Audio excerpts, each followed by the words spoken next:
ভগবানের লগে জড়িত হয়ে এতটাই পরিবর্তন হয়েছে নিজের জীবনে, তো কোনো কিছুই বুঝতেই পারলাম না। সব কিছু আপনা আপনি নিজেই হয়ে যায়। হরে কৃষ্ণ বন্ধুরা, তোমার সবাই কেমন রয়েছো? আজকে সবাই ভীষণ ভালো রয়েছো। তো বন্ধুরা, এই যে সকালবেলা থেকে ব্লগটা স্টার্ট করলাম। আগে এতটাই আলসিয়া ছিলাম যে ভগবান কোনো কিছু ছিল সেটাই আমি মনেই করতাম না যে ভগবান কোনো বস্তু আছে। তো ভগবানকে সবসময় দায়ী করতাম, নিজের যদি কোনো কিছু হয়ে যায়, দুঃখ কষ্ট হলে তখন ভগবানকে দায়ী করতাম। তা আসলে সেমন তেমন তো নহয়। তো যখন আমি ভগবানের লগে জড়িত হয়েছি তখন সে বুঝে পাইছি যে ভগবান কি বস্তু একটা। তো সকাল যেমন আমি উঠতাম আগে 7টা 8টা, তো এখন হইলে 5টা, তেমন 4:30 তেমনই সময় হয় সকালে ওঠা।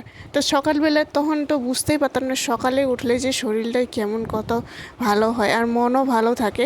ভগবানের লগে যখন জড়িত হয় তখন সকালবেলায় ভগবানে উঠে ভগবানের সেবা পূজা আদি করা হয়। তো সব কিছু ভগবানের কৃপায়। তো ভগবান যদি না থাকে তাহলে আজকে আমি এত নিজেকে একটু আগায় নিতে পারতাম না। তো এই যে সকালবেলা রান্নাবান্না বলা, এই যে 6:30 7টার দিকে এসে আমি তাড়াহুড়া করে খাওয়াটি রেডি করলাম। আর সে পূজা পানি করে শেষ করে নিয়েছি। তারপরে এইদিকে ভগবানকে দেওয়া হয়ে গেছে। তারপরে এদিকে রান্নাবান্নাও সকালবেলা শেষ হয়ে গেছে। তো মিষ্টি কুমড়া ফুল ছিল, পকোড়া বানাইছি, টমেটোর চাটনি পোড়া করে, তারপর বেগুন পটল কচু আলু দিয়ে সবগুলো মিক্স করে একটা সুন্দর মিক্স সবজি বানাইলাম। তারপর এই যে লেবু দিয়ে ও খাওয়া দাওয়া করে ও চলে যায়। তারপর এখানে আবার অনুরাধার পেনগুলো মাঝখানে খালি ছিঁড়ে, তো এগুলো অনলাইন করে পেনগুলো অর্ডার করে দিয়েছিলাম। তো অনেকগুলো পেন লাগে, বাচ্চা মানুষের তো জানে পেন অনেক কিছু অনেকগুলো লাগে। তো মাঝখানে ছিঁড়ে, তো মাঝখানেগুলো 3-4টা পেন ছিঁড়ে গেছে। আমার সময় হতো না, আমি একটু মেশিনে বসে যে সেলাই করবো কোন সময় করে। তা এই যে একটু আজকে বসে একটু অনুরাধার পেনগুলোকে সুন্দর করে সেলাই করে দিলাম। তারপরে এই যে এখন আবার দুপুরে রান্নাবান্না একবারে রাইন্দা থুয়ে দিই, কেননা রাত্রে সারাদিন পরিশ্রম করে রাত্রে একটু বিশ্রাম নিলে নিজেকে শরীরটা একটু ভালো হয়।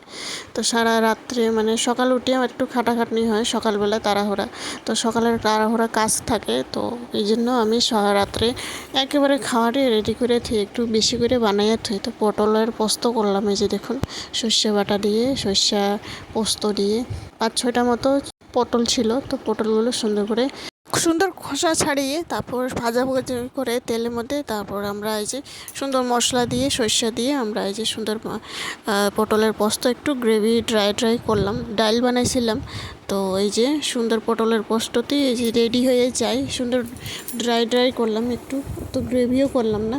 তারপর এই যে আজকে দুপুরের মেনু, তো কাঁকরোল ভাজি, তারপর এইদিকে দেখুন একটু ডাল বড়া, তারপর ডাল। তো বন্ধুরা, আজকে ভিডিওটি কেমন হয়েছে অবশ্যই লাইক করে দিয়ে যাবেন।